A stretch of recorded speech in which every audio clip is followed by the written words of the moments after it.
নমস্কার বন্ধুরা, মাই কিচেন মাই ব্লগে সবাইকে আবারও একবার স্বাগত। আমার আজকের রেসিপি দই কাতলা। সবাই বানাতে পারেন, আমি কিভাবে বানাবো সেটাই আজকে শেয়ার করব। আসুন তাহলে শুরু করা যাক আজকের রেসিপি। তার জন্য এখানে আমি নিয়ে নিয়েছি কয়েকটা কাতলা মাছের পিস, আর সেগুলিকেই প্রথমে দিয়ে দিচ্ছি খুব সামান্য পরিমাণ হলুদ, আর তার সাথেই দিয়ে দিচ্ছি এখানে হাফ চামচ পরিমাণ লবণ, দিয়ে মেখে কিছুক্ষণ টাইম ম্যারিনেশন করে রেখে দেব। এদিকে কড়ার মধ্যে পরিমাণ মতন তেল দিয়ে খুব ভালো করে গরম করে নিয়েছি। এখন এক এক করে মাছের পিসগুলি দিয়ে দেব, আর সমস্ত মাছগুলিকে লাল করে ভেজে নেব। তবে আপনারা মাছটা যেমন ভাজা পছন্দ করেন সেইভাবেই এই ক্ষেত্রে ভেজে নেবেন। যদি কড়াভাবে ভাজা খেতে পছন্দ করেন তো কড়া ভেজে নেবেন, আর হালকা ভেজে নিলে হালকা ভেজে তুলে রাখবেন। আসুন তাহলে প্রথমেই মাছগুলো ভেজে নেওয়া যাক। পুরনো বন্ধুরা সবসময় পাশে থাকার জন্য অনেক অনেক ভালোবাসা। নতুন বন্ধুরা যারা চ্যানেলে ভিজিট করছেন, চ্যানেলটি এখনও পর্যন্ত সাবস্ক্রাইব করেননি, তাদের কাছে অনুরোধ রইল চ্যানেলটি সাবস্ক্রাইব করে পাশের বেল আইকনটি অল করে দেবেন। তাহলে আমি যখনই কোনো ভিডিও দেব নোটিফিকেশন সবার আগে আপনাদের কাছে পৌঁছে যাবে। মাছগুলি এক পিঠ ভেজে নিয়ে অপর পিঠটাও লাল করে ভেজে নেব। আমার বাড়িতে সবাই মাছটা একটু কড়া ভাজা পছন্দ করেন, সেই জন্য আমি মাছগুলিকে একদমই কড়া করে ভেজে তুলে রাখবো। দই কাতলা সবাই বানাতে পারেন আর সবাই বানিয়ে থাকেন। আমি আজকে কিভাবে বানালাম সেটাই আপনাদের সঙ্গে ছোট্ট করে শেয়ার করছি। তবে আমার মতন করে যদি এইভাবে না বানিয়ে থাকেন তবে অবশ্যই করে একদিন এইভাবে বানিয়ে খেয়ে দেখবেন, আশা করছি খুবই ভালো লাগবে। বাঙালির দুপুরবেলায় যদি এরকমই একটি মাছের রেসিপি থাকে, খাওয়াটা একদমই জমে যায়, আর অন্য কিছু কিন্তু আর লাগবেই না। তো কথা বলতে বলতে আমার এদিকে মাছগুলিও ভাজা হয়ে গেছে। আমি দুই পিঠ একদমই কড়া করে ভেজে নিয়েছি। এখন একটি প্লেটের মধ্যে উঠিয়ে রাখবো।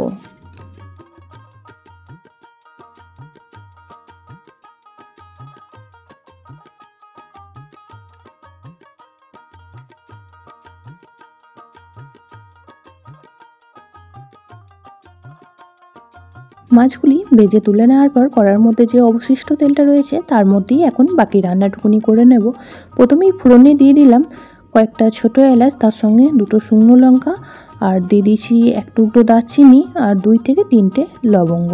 ফোড়নটিকে খুব ভালো করে ভেজে নিয়েছি। ফোড়নটিকে ভালো করে ভেজে নেওয়ার পর এখানে দুটো মিডিয়াম সাইজ পেঁয়াজ পেস্ট বানিয়ে রেখে দিয়েছিলাম, সেই পেস্টটাই দিয়ে দিচ্ছি। পেঁয়াজ পেস্টটা তেলের মধ্যে একদমই লাল করে ভেজে নিতে হবে। যতক্ষণ না পেঁয়াজ পেস্টটা থেকে তেল বেরিয়ে আসবে ততক্ষণ অবধি ভেজে নেব।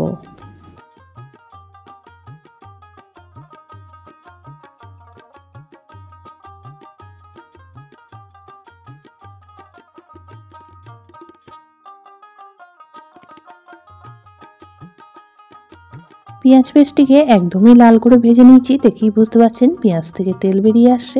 এই পর্যায়ে এখন অ্যাড করে দিলাম 1.5 চামচ পরিমাণ আদা রসুন পেস্ট। আদা রসুন পেস্টটাও পেঁয়াজের সঙ্গে খুব ভালো করে মিশিয়ে নিয়ে আবারও কষিয়ে নিতে হবে তেল ছাড়া অবধি, যাতে করে আদা রসুনের কাঁচা গন্ধটা চলে যায়।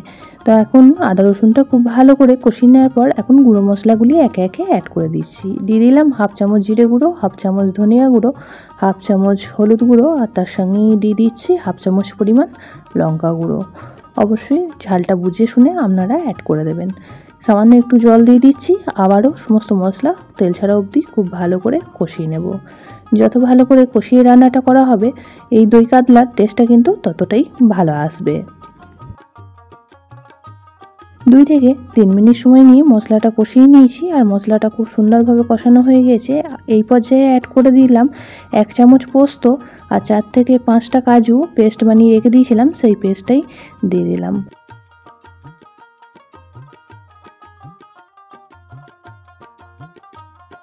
আপনারা চাইলে শুধু কাজু পেস্ট দিয়েও এটা বানিয়ে ফেলতে পারেন, তবে একটু কাজু পেস্ট দিলে এই দই কাতলার টেস্টটা খুবই ভালো আসে। কিছুক্ষণ সময় নিয়ে সমস্ত মশলাটা কষিয়ে নিচ্ছি, আর কষানো হয়ে গেলেই আমি আগে থেকে 4 চামচ টক দই খুব ভালো করে ফেটিয়ে রেখে দিয়েছিলাম, সেই দইটাই এখন অ্যাড করে দিচ্ছি। তবে অবশ্যই করে এক্ষেত্রে দইটা একটু ফেটিয়ে অ্যাড করবেন, তাতে করে দইটা কিন্তু কেটে যাওয়ার সম্ভাবনা থাকবে না। তো এখন খুব ভালো করে মশলার সঙ্গে দইটা মিশিয়ে নিচ্ছি।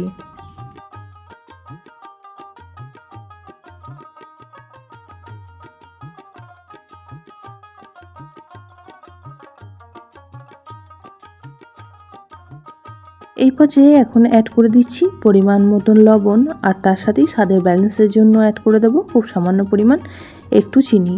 আবারও খুব ভালো করে সমস্ত উপকরণ মিশিয়ে নেব। খুব সহজে আর খুব কম টাইমের মধ্যেই তৈরি হয়ে যায় মাছের এরকমই একটি সুস্বাদু রেসিপি। তো যখনই মন করবে তখনই কিন্তু এইভাবে বানিয়ে পরিবেশন করতে পারেন, খেতেও কিন্তু খুবই ভালো লাগে।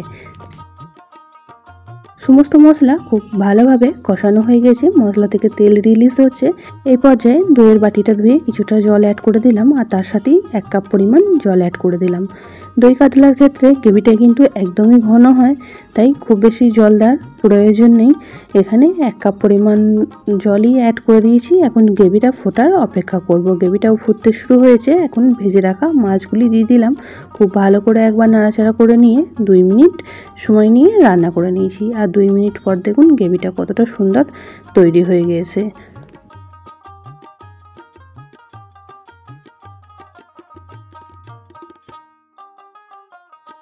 এখন উপর থেকে দিয়ে দেবো কয়েকটা ছেঁড়া কাঁচা লঙ্কা।